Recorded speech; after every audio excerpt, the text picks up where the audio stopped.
우리에게 주시는 하나님의 말씀은 레위기 16장에서 18장까지 말씀입니다. 16장은 이스라엘의 대제사장이 이스라엘 전체 회중의 죄를 사함받기 위해 1년에 한 번 성막의 지성소에 들어가 하나님께 속죄 제사를 드리는 대속죄일 제도에 관한 규례가 기록되어 있습니다. 이 제도는 이스라엘 백성과 하나님 사이의 죄로 인한 분리를 화해시키는 행사로서 온 이스라엘 나라의 모든 백성들이 행해야 하는 거국적인 행사였습니다. 이스라엘 백성들은 평소에도 하나님 앞에서 범죄했을 때 그 죄에 대해서 속죄를 받기 위해 속죄제를 드렸으며 속건제로 죄에 대한 보상을 했습니다. 그러나 그들은 여전히 죄인된 인간이므로 하나님 앞에 무의식적으로 죄를 지을 수밖에 없었고 또 죄에 지은 것을 잊고 속죄하지 않을 수도 있었습니다. 따라서 그들은 1년에 한 번씩 특별히 모두 대속죄를 지킴으로써 그들 자신의 죄를 회개하고 죄 사함을 받아야 했습니다. 대속죄일의 대제사장은 온 백성이 근신하는 가운데 가장 위험한 역할을 감당해야 했습니다. 또 이날은 온 백성의 모든 죄가 아사셀의 염소의 등에 얹혀 광야로 전이 운반되어 파멸되는 것을 봄으로써 온 백성은 이 죄에 대한 용서의 확신을 얻는 날이기도 하였습니다. 바로 이날 대속죄일의 대제사장은 자신의 죄부터 회개하며 온 백성의 회개를 위해 인도하며 전 공동체를 죄의 사슬로부터 해방시키는 역할을 감당하게 되었었습니다.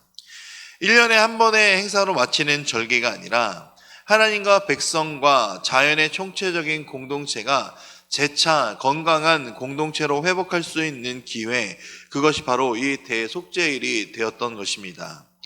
그러나 이 대속죄일도 완전한 것은 아니었습니다. 불완전한 것이었기 때문에 매년 한 번씩 반복적으로 드려져야 했었습니다. 그러나 예수님께서는 이 거룩하게 규정한 모든 것을 단 한 번에 그리고 영원히 이루셨습니다.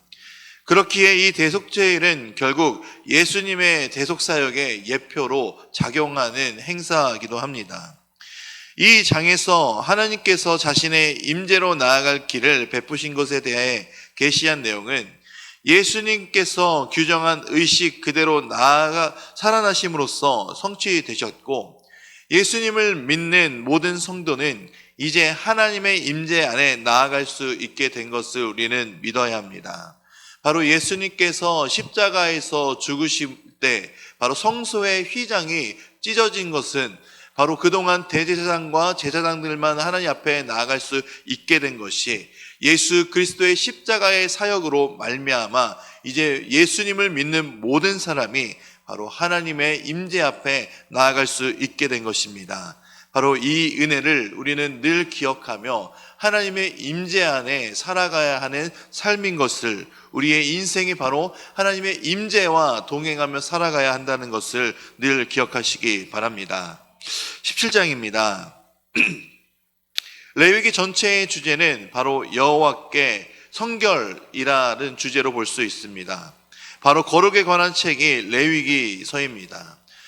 전반부인 1장에서 16장까지는 여러 제사법과 정결 의식을 통해 하나님께 나아가는 길이 제시되었고, 후반부인 17장부터 마지막 27장은 하나님의 백성들이 지켜야 할 여러 가지 행동 규범들이 구체화되어 있는 것이 특징입니다. 오늘 17장은 피 문제와 관련된 여러 가지 규례들이 제시되고 있습니다. 1절에서 9절까지는 생축을 잡는 데 지켜야 될 규례, 그리고 10절에서 16절은 피를 먹지 못하도록 금기하는 규정이 기록되어 있습니다. 이스라엘 역사의 초기 아브라함을 비롯한 족장 시대에는 자기가 원하는 곳에 제단을 쌓았고 짐승을 잡아 하나님께 제사 드리는 것이 허용되어 왔었습니다. 그러나 애굽에서 430년간에 걸친 노예 생활은 이들의 우상 숭배적 성향을 심화시켰던 삶이었습니다. 애굽을 탈출한 이후 하나님의 초자연적인 역사하심과 임재와 하나님의 함께 하시는 것을 체험했음에도 불구하고 이 이스라엘 백성들 가운데 있었던 죄악의 근본, 즉 우상 숭배는 그치지 않았던 것입니다. 이에 하나님께서는 짐승을 잡을 때 반드시 회막문 앞에서 잡고 그중 피와 기름을 먹지 말고 하나님께 희생 제물을 드리라는 규례를 제정하심으로써 우상 숭배의 직접적인 원인이 되어지는 이 짐승을 아무 곳에서나 잡을 수 없다라는 자유를 원칙적으로 막으셨던 것입니다. 그리고 이와 더불어 모든 제사를 반드시 회막에서 드리도록 규정하신 것입니다. 모든 생명은 하나님께 속한 것이기 때문에 사람이 함부로 다루거나 소멸시킬 수 없다라는 사실을 깨닫게 하신 것입니다. 하나님은 모든 생명에 대한 절대적인 관심을 가지고 계시다는 사실을 우리는 늘 잊지 않아야 됩니다. 바로 만물의 생명이 바로 하나님께서 주신 것이고 하나님으로부터 시작된 것이기 때문입니다. 비록 짐승의 생명이라 할지라도 우리는 그것을 경시해서는 안 됩니다.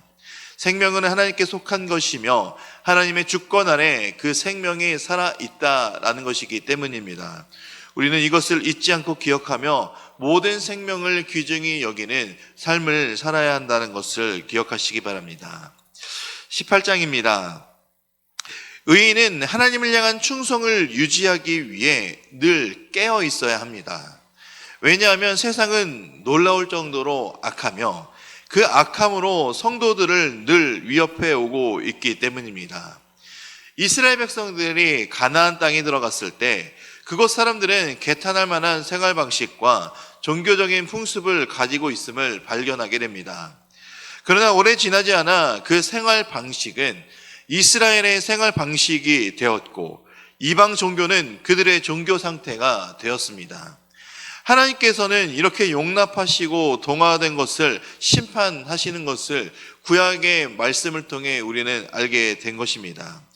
그래서 이 18장은 하나님의 백성들에게 세상에 가증한 것과 그 결과에 대해 경고하고 있는 장, 그것이 바로 18장입니다.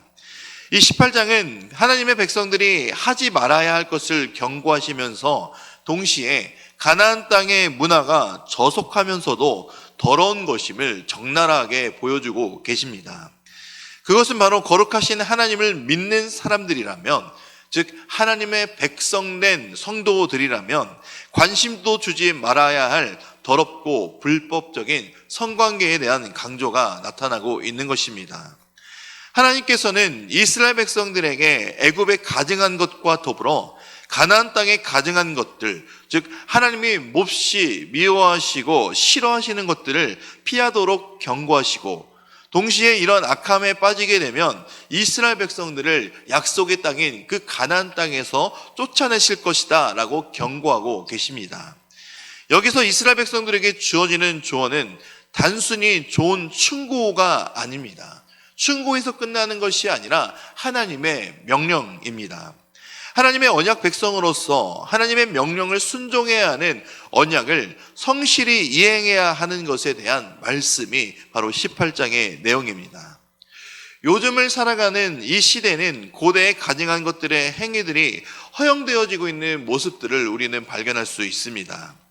죄로 물든 세상은 다른 사람들을 해치지 않는다면 간음, 동성애 또는 여러 가지 이상 성역까지 받아들여지는 지금의 세상이 되어버린 것입니다.